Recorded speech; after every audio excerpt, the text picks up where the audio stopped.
Bien, jóvenes, vamos a ver el capítulo 2 de lógica proposicional para quinto año de secundaria. En este capítulo vamos a tomar dos temas muy importantes.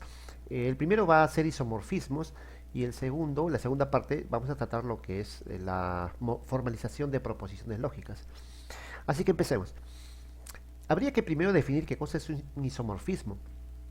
Pues bien, técnicamente un isomorfismo no es otra cosa que la relación de igualdad que existe entre dos objetos que pueden compararse. Por ejemplo, lo que vamos a hacer hoy día es hacernos una pregunta, ¿no? ¿Qué relación tiene la lógica proposicional con los circuitos eléctricos? Miren, un circuito eléctrico es el que vemos aquí, ¿sí? Está conformado básicamente por una fuente, que en este caso es una pila, ¿no? La corriente viaja desde uno de los polos, llega hasta el extremo de un interruptor, que si está cerrado, pues permitirá que la corriente continúe y eso hará que se prenda el lamparín. Y la corriente, como ven, regresará nuevamente a la fuente, ¿no? Y así de manera cíclica la corriente hará este recorrido. Está clarísimo que existe aquí dos situaciones posibles nada más. Uno, de que si el interruptor está cerrado, la lámpara prenderá. Pero si el interruptor estuviera abierto, la lámpara no va a prender. Existen entonces dos posibles soluciones, nada más. Lo mismo pasa en la lógica proposicional, porque si tú tienes una proposición, solamente hay dos posibilidades para esa proposición. O es verdadero o es falso. Esa básicamente es la idea de lo que llamamos isomorfismo, ¿no? Bueno, técnicamente el isomorfismo se define de esta manera, ¿no? Vamos a ver. La aplicación de la lógica proposicional a los circuitos eléctricos es posible en virtud del isomorfismo existente entre ambos, que es justamente lo que les estaba explicando, ¿no? Pero, ¿qué cosa es el isomorfismo? El isomorfismo es la relación de igualdad estructural que existe entre ambos objetos. Bueno, dicho de otra manera, si hay dos objetos comparables y tienen mucho en común, pues existe isomorfismo entre ellos, ¿no? Vamos a ver el primer tipo de isomorfismo que se puede observar en una proposición lógica, ¿ok? Así que vamos a comparar la proposición lógica y el circuito eléctrico. En una lógica proposicional, ¿no? Sabemos que una proposición simple puede ser o verdadera o falsa. En el caso de los circuitos eléctricos, el interruptor puede estar o cerrado o abierto. Veamos. Aquí tenemos una proposición. Nosotros sabemos ya que la proposición puede tomar el valor de verdad, ¿no? O falso. En el caso del circuito sabemos que puede estar prendido o apagado. Veamos el primer valor. Suponemos que es verdadero. Si es verdadero, vamos a en adelante ponerle un valor de 1 a cuando es verdad. Es decir, verdadero significará un 1. Y ese 1, para el circuito eléctrico, significará que el conector, el interruptor, está cerrado. Es decir, habrá paso de corriente y prenderá el foco. El otro valor de la proposición es que es cuando es falso, ¿no? Y cuando es falso, pues para nosotros será como un 0, ¿no? Y eso significará para un circuito eléctrico de que si su valor es 0, el interruptor estará abierto. Por lo tanto, el foco no va a encender. Entonces, este es el primer tipo de isomorfismo que encontramos entre una lógica proposicional y un circuito eléctrico, ¿no? Los valores de verdad. Si es verdadero, enciende. Si es falso, no enciende. Antes de continuar más en el estudio del isomorfismo de las proposiciones lógicas y los circuitos eléctricos, primero tenemos que entender y conocer mejor a un circuito eléctrico, ¿no? Y para ello debemos mencionar que hay dos tipos de circuito eléctrico.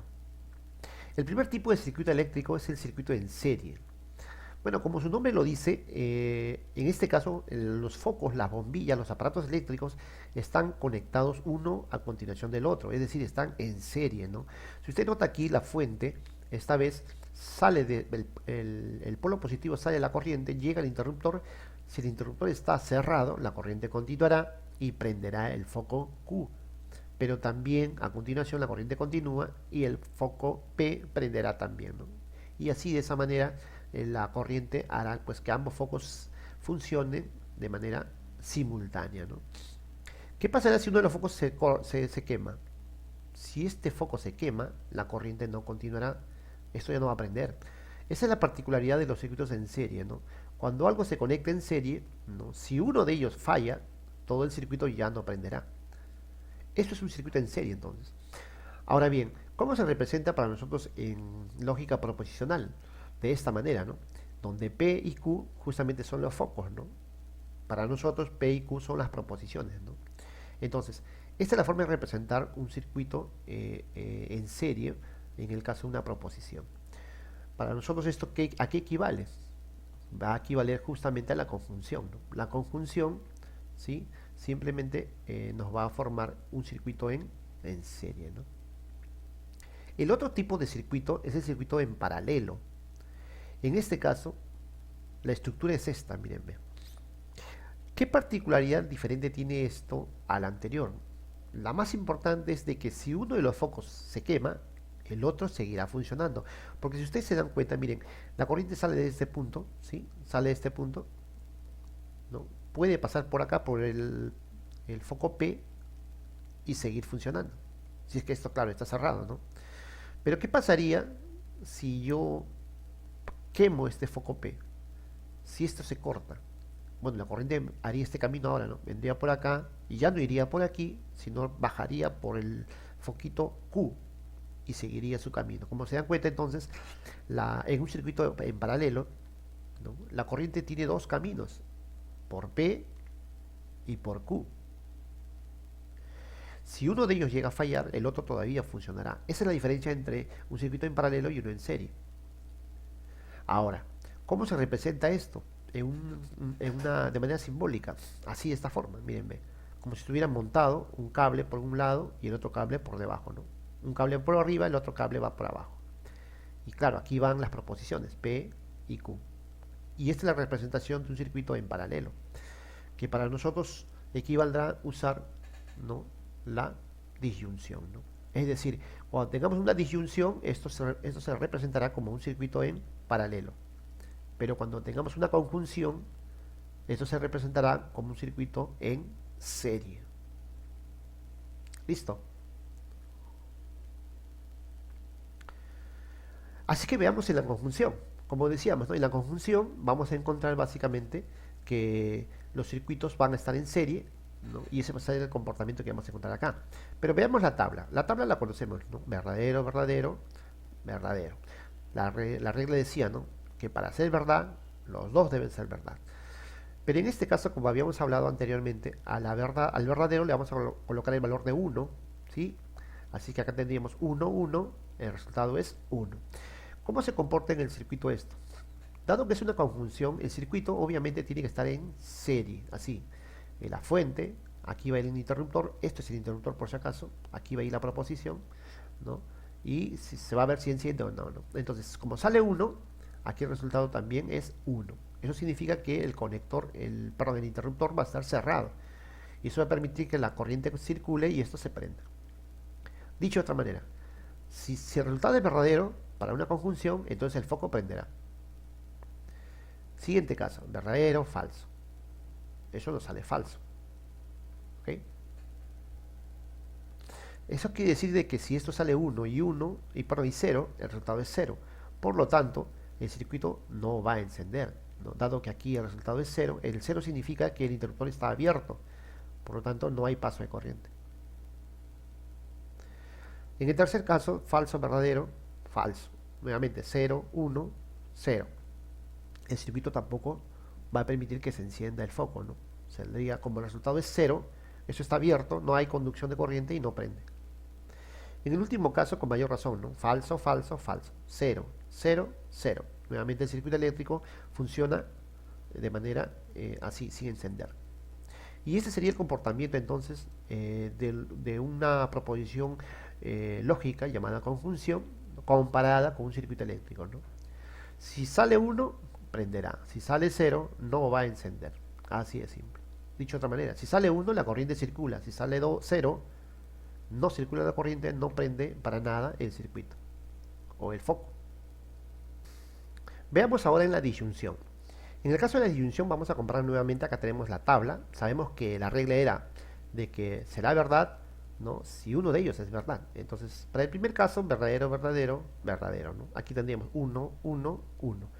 Esto significa que en un circuito eléctrico, dado que la disyunción habíamos dicho es un circuito en paralelo, tenga esta forma, ¿no?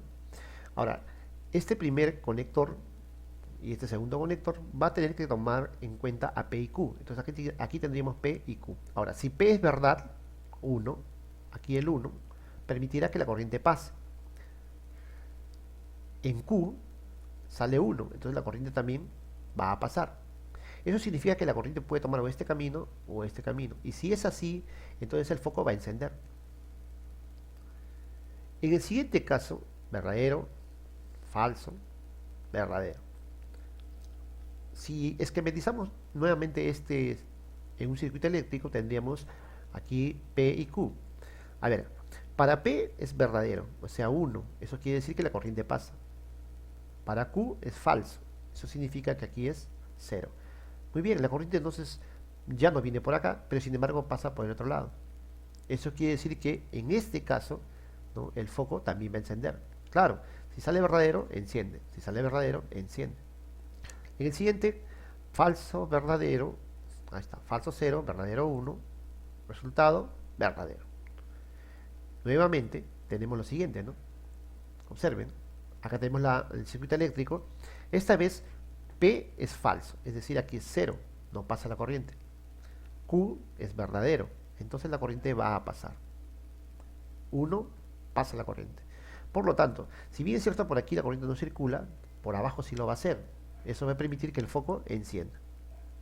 En el último caso, falso, falso, falso, 0, 0, 0. Bueno, claramente ahí el circuito eléctrico nuevamente es paralelo.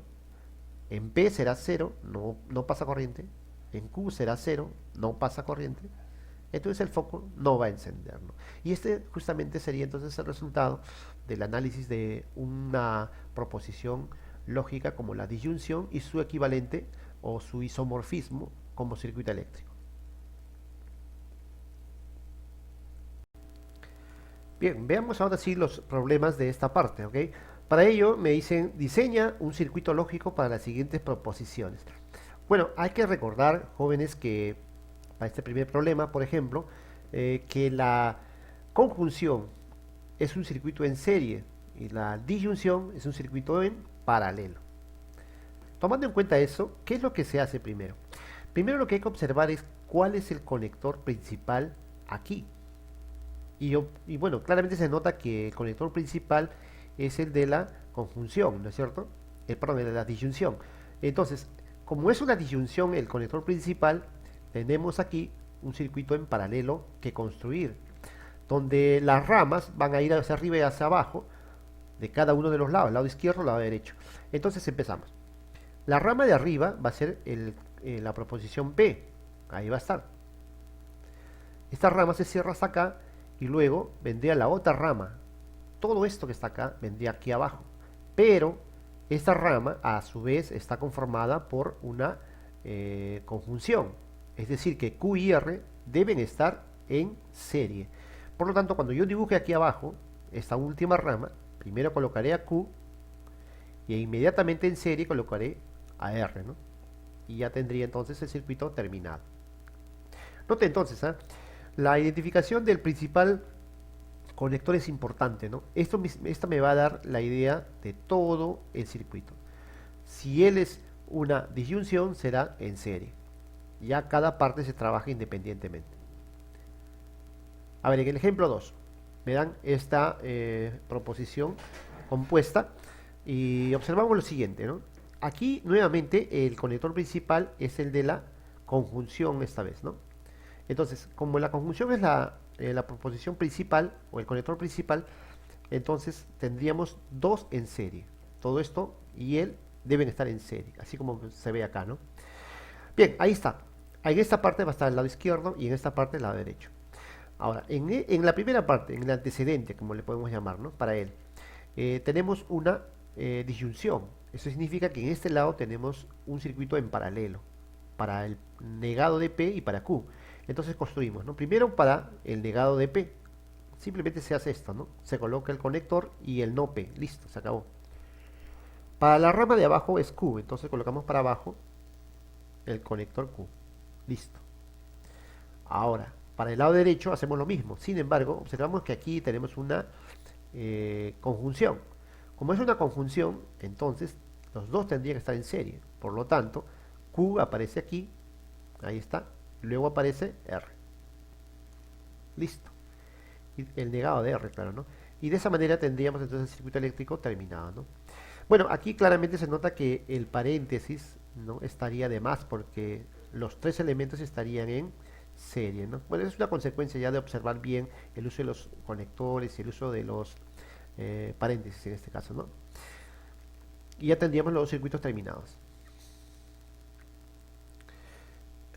A ver, vamos a los siguientes ejercicios. A ver, el ejercicio 3 me dice, diseña un circuito eléctrico para la siguiente proposición.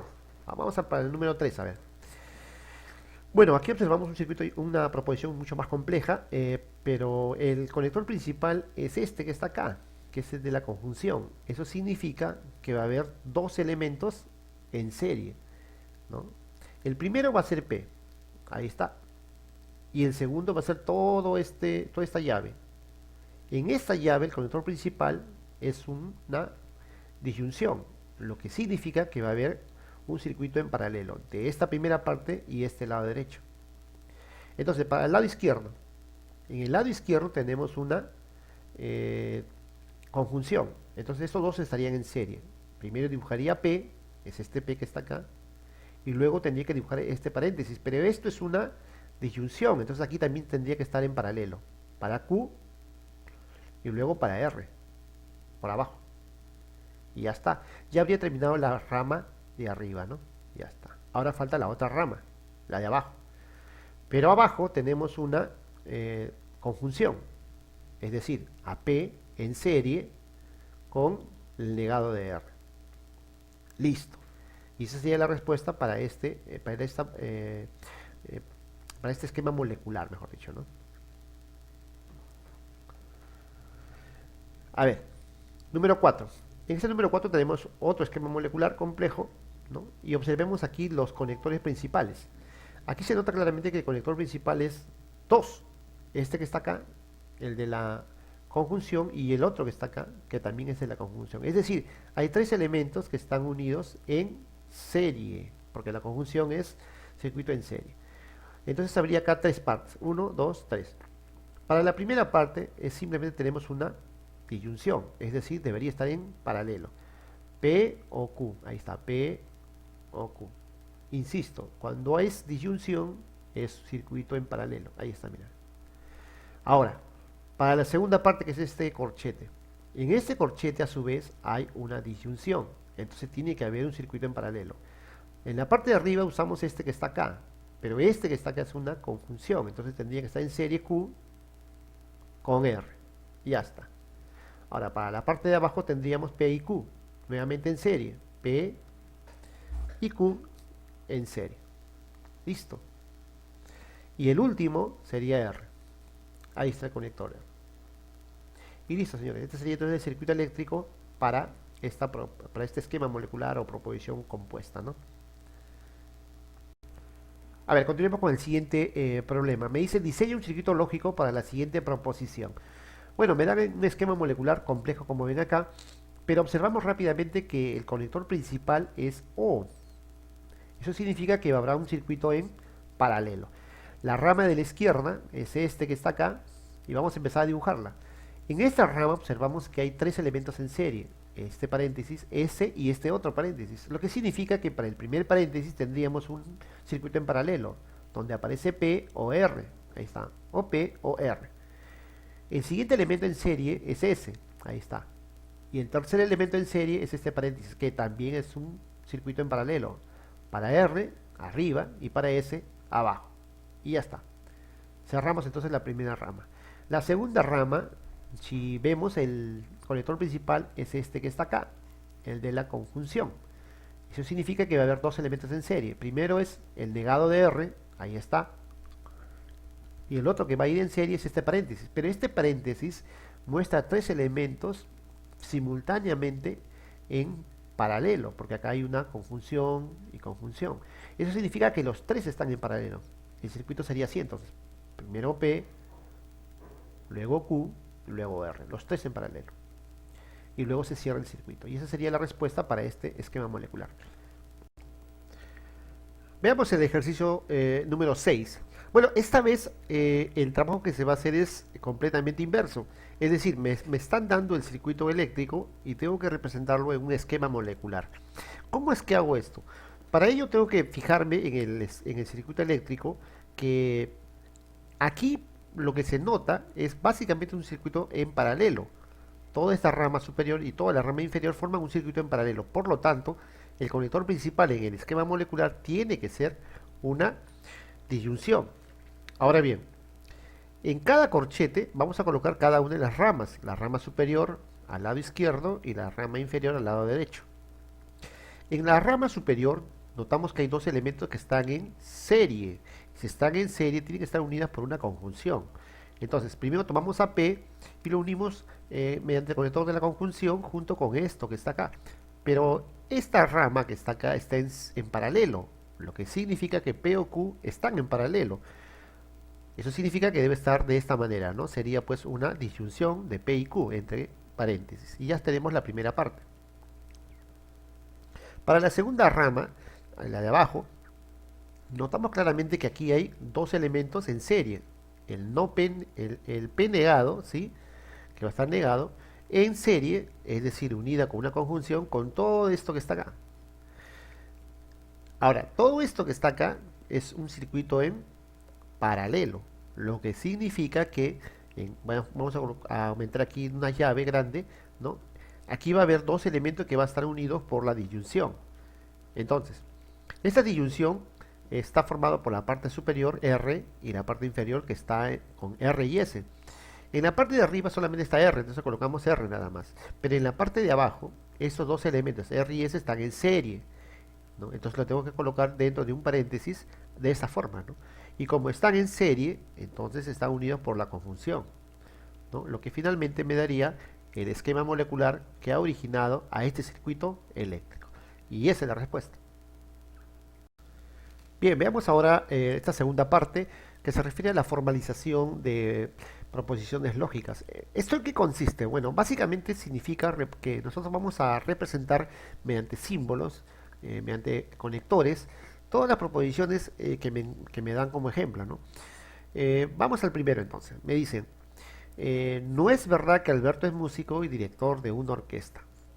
Bueno, para ello tengo que apelar a que conocemos bastante ya el significado de los conectores, ¿no?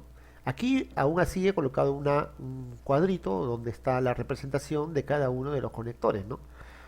Por ejemplo, la negación significa no, o se reemplaza por la palabra no, pero también se reemplaza por estas palabras, ¿no? No es cierto, ningún.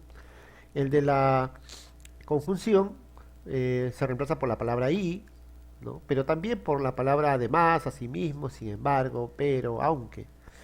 El de la disyunción por o simplemente, el de la disyunción exclusiva por el o, el de la eh, el del conector de la condicional, el sí entonces, por lo tanto, luego, finalmente, en consecuencia, en conclusión, implica, todas estas palabras se pueden representar por el conector de la condicional. El de la bicondicional también por estas palabras, ¿no? Sí, solo sí, únicamente sí, sí, solamente sí, siempre y cuando. Bueno, entonces, conociendo esto ya, vayamos directamente a la solución. Dice, no es verdad, está negando, ¿no? Esta primera proposición la vamos a negar. No es verdad, entonces, ¿qué está negando? Todo esto que está acá. Que Alberto es músico y director de una orquesta. Que Alberto es músico sería la primera proposición y sería pues el conector de la conjunción. Director de orquesta sería la otra proposición, es decir, Q. Y esa sería la formalización, ¿sí?, de esta proposición compuesta, ¿no? Entonces, vamos al siguiente ejemplo. Dice, si Entonces, claramente acá se nota que vamos a usar el conector de la condicional, ¿no? Recuerden que lo primero es el antecedente y lo último es el consecuente. Pero en el antecedente notamos que aparece una proposición también compuesta, ¿no? Esta es que eres atleta, que le vamos a llamar P, y, el conector y, entrenas mucho. Eso sería la proposición Q. Ahora, todo esto forma parte del antecedente. Entonces, ahí está, el consecuente es solamente esto, ganarás una medalla olímpica. Y esa sería la proposición R que le hemos llamado. Y listo, esta sería entonces la formalización de esta proposición que observamos acá, ¿no? Lo repito, si entonces sería que todo esto es el antecedente y eres el consecuente. Si eres atleta y entrenas mucho, la primera parte, entonces ganarás una medalla olímpica. En este ejemplo vamos a ver una situación muy particular. La oración, primero la vamos a leer y nos vamos a dar cuenta que está escrita al revés. Miren, dice, no es cierto que perderás el empleo si viajas pronto. El sentido común de la oración realmente debería ser este, ¿no? Si viajas pronto, entonces no es cierto que perderás el empleo. Dado que está escrito al revés y tenemos que identificarla, ¿no? La simbolización o formalización debería ser de esta manera, ¿no? Si viajas pronto, eso sería la primera proposición, o sea, P. Entonces, eso no se dice, pero se sobreentiende. Miren, ¿ah? Si viajas pronto, entonces no es cierto, estás negando, que perderás el empleo. Y nótense entonces que el sentido de la oración es muy claro, ¿no? Si viajas pronto, entonces no es cierto que perderás el empleo. Por lo tanto, la simbolización sería P, entonces, la negación de Q. Y esa es la respuesta. Vamos al siguiente, a ver. Dice, número 2. Me dan ahora varias proposiciones, P, Q, R, S, T. Cada una de ellas dice, P, María hará una fiesta, Q, María aprueba aritmética, R, María aprueba álgebra, S, María se irá de viaje, T, María estudiará todo el verano. Bueno, cuando reemplacemos entonces aquí en su equivalente, vamos a tratar de no repetir demasiado la palabra María, porque se supone que se refiere a ella en todos estos casos. Así es que vamos a la simbolización. Bien, si formalizamos acá, notamos que en el primer ejemplo, claramente la condicional es el principal. Así es que todo empezará con el sí, entonces, ¿no? Entonces sería si esto, entonces esto, ¿no? Bien, sería entonces. Si negado de Q, el negado de Q, acá dice que María aprueba aritmética, ese es Q, pero si yo lo niego sería si María no aprueba aritmética, acá nuevamente aparece y, ese es el conector de la conjunción, nuevamente niega R, pero R es María aprueba álgebra. Entonces diría así, ¿no? Si María no aprueba aritmética y no aprueba álgebra, entonces, acá viene el condicional, entonces, ahí está, T, pero T ¿quién es? María estudiará todo el verano. Entonces, estudiará todo el verano. Y listo, ¿no? Si María no aprueba aritmética y no aprueba álgebra, entonces estudiará todo el verano. Esa sería entonces la interpretación de este esquema. El siguiente. Nuevamente aquí aparece el sí entonces, el antecedente y el consecuente. Entonces tendríamos que empezar así. Si acá niega Q, Q es María aprueba aritmética. Entonces sería así. Si María no aprueba aritmética y negación de R no aprueba álgebra, entonces, ahí sí aparece la palabra entonces por primera vez, entonces, todo esto. Pero esto es la negación de S. María irá de viaje, entonces sería, entonces, no se irá de viaje. Y T es estudiará todo el verano. Entonces sería así, ¿no? Y estudiará todo el verano. Bien, si repetimos sería así, ¿no? Si María no aprueba aritmética, que sería la negación de Q, y, sería el conector y, no aprueba álgebra, la negación de R, entonces, acá está el entonces, la negación de S no irá de viaje. Y T significa que estudiará todo el verano. Listo. Y esa es la respuesta. A ver, vamos a un problema de examen de admisión. Sí, he propuesto en el examen hace poco nada más, ¿no? Veamos. Dice, dadas las premisas P, Q y R, a ver. Acá me dan las claves. Me dice cuál será la expresión simbólica del enunciado. Si Carlos no es abogado y no es cierto que Luis es doctor, entonces Luis no es doctor o Pedro es ingeniero. Bueno, Esto me parece difícil, pero si escribimos la oración de corrido, vamos a ver que interpretar esto no es tan difícil, ¿ah? Primero observamos rápidamente el sí entonces. Eso significa que el conector principal va a ser la condicional. Miren las claves, es cierto, mira. En las claves el conector principal en todos es el condicional, salvo el último, ¿no? Entonces la E no es de todas maneras, ¿no? Ya por descarte. Cualquiera de las anteriores debe ser. Ahora, la primera parte es el antecedente, todo esto que está acá. Y la última parte será el consecuente. Ahora, entonces sería así, ¿no? Si Carlos no es abogado, pero acá dice que Q es Carlos es abogado. Por lo tanto, si acá dice no es abogado, sería no Q. Y el conector de la conjunción. No es cierto que Luis es doctor, pero Luis es doctor es P. Entonces, como acá niega, sería no P. Entonces, símbolo de la condicional, Luis no es doctor. Acá dice que el P es Luis es doctor. La negación sería no P. O el conector de la disyunción, Pedro es ingeniero. Acá dice que Pedro es ingeniero, simboliza R, ¿no? Entonces aquí sería R nada más. Y listo. Todo esto es el antecedente y todo él es el consecuente. Por lo tanto, habría que cerrarlos en paréntesis. Sería así, ¿no? No Q y no P, entonces no P o R. Y esa es la respuesta. Bien, jóvenes, finalmente aquí les dejo unos ejercicios que deben practicar y resolver en el cuaderno para luego presentarlos seguro cuando volvamos a clases. Nos vemos.